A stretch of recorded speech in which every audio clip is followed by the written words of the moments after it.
जिस बयान को लेकर आपको ये सजा सुनाई गई है, क्या आपको लगता है, आपको अफसोस है उस बयान को लेकर? क्या कहेंगे उस बयान पर? अब देखिए, अब ये लीगल डिस्कशन है, उस पर मैं टिप्पणी नहीं करना चाहता हूं क्योंकि ये कोर्ट में मामला है। मगर मैं जो भी सवाल उठाता हूं वो सोच समझ के। पहले लक्षद्वीप के सांसद मोहम्मद फैजल की सदस्यता गई थी और बाद में हाईकोर्ट ने स्टे कर दिया था। अभी उनकी मेंबरशिप रीइंस्टेट नहीं हुई है। देखिए, सुन लीजिए। हाँ। राहुल जी सुन लीजिए, अभी उनकी सदस्यता रीइंस्टेट नहीं है, लेकिन चुनाव आयोग ने चुनाव की घोषणा करने के बाद उसे रोक दिया था। अगर ऊपरी अदालत से आपको स्टे मिलता है तो आपको उम्मीद है कि लोकसभा स्पीकर भी आपकी सदस्यता को बहाल कर देंगे? मुझे उम्मीद में कोई इंटरेस्ट ही नहीं है। चाहे मुझे सदस्यता मिले ना मिले, मैं अपना काम करूंगा।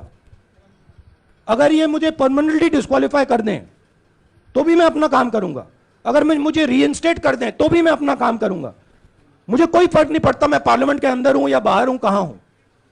मैंने आपसे कहा मुझे अपनी तपस्या करनी है, मैं उसको करके दिखाऊंगा। आप डिस्ट्रैक्ट करने की कोशिश मत कीजिए।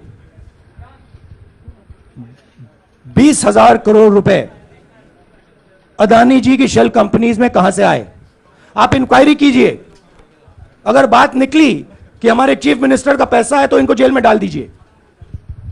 अगर बात निकली तो किसी और का पैसा है कि बात निकल जाएगी ये 20,000 करोड़ रुपए किसके हैं, डर गए, घबरा गए, इन्होंने पूरा सीक्वेंस शुरू कर दिया। ये विपक्ष को सबसे बड़ा इन्होंने हथियार दिया है राहुल जी, क्योंकि जनता के माइंड में अब एक सवाल आ गया है कि जनता जानती है कि अदानी जी भ्रष्ट व्यक्ति है।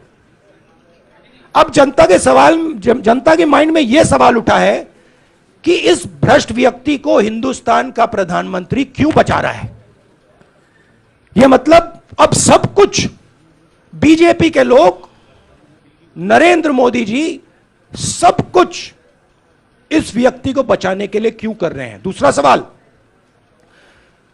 बीजेपी के लोगों ने कहा कि अदानी पर आक्रमण देश पर आक्रमण है। मतलब इनके माइंड में देश अदानी है और अदानी देश है। बात समझ? कहते हैं कि आपने जब विदेश में जाके भाषण दिया तो उन्होंने कहा माफी मांग लेते। अभी कहा कि कोर्ट में आपसे कहा कि आप माफी मांग लेते। तो जब ये लोग कहते हैं राहुल गांधी माफी मांग लेते, तो राहुल गांधी क्या सोचते हैं? राहुल गांधी सोचता है मेरा नाम सावरकर नहीं है, मेरा नाम गांधी है। गांधी किसी से माफी नहीं मांगता। और मैंने कहा पार्लियामेंट हाउस में, कहा कि भैया मुझे बोलने दीजिए ना, एक बार तो बोलने दीजिए। 2 बार चिट्ठी लिखी, तीसरी बार मैं पर्सनली स्पीकर से जाके कहता हूं, स्पीकर सर प्लीज, आप डेमोक्रेसी के लोकतंत्र के आप प्रोटेक्टर हैं, मुझे बोलने दीजिए। मुस्कुरा के कहते हैं भैया मैं तो नहीं कर सकता। आप नहीं कर सकते तो कौन कर सकता है? शायद मुझे जाके मोदी जी से पूछना पड़े, वो तो करने नहीं देंगे। तो मेरा जो पॉइंट है, इस देश में लोकतंत्र खत्म हो गया है। इस देश के लोग जो इनके दिल में है, हमारे दिल में है, बोल नहीं सकते हैं। इस देश के इंस्टीट्यूशन पर आक्रमण हो रहा है। और उस आक्रमण का मैकेनिज्म क्या है?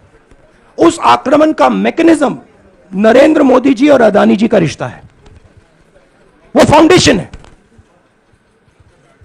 मैं नरेंद्र मोदी जी पर सवाल नहीं पूछ रहा हूं, मैं अदानी जी पर सवाल पूछ रहा हूं। बीजेपी अदानी जी को क्यों प्रोटेक्ट कर रही है? आप नरेंद्र मोदी जी को प्रोटेक्ट कीजिए। मैं अदानी जी पे पूछ रहा हूं, आप अदानी जी को क्यों प्रोटेक्ट कर रहे हो? आप इसलिए अदानी जी को प्रोटेक्ट कर रहे हो क्योंकि आप ही अदानी हो।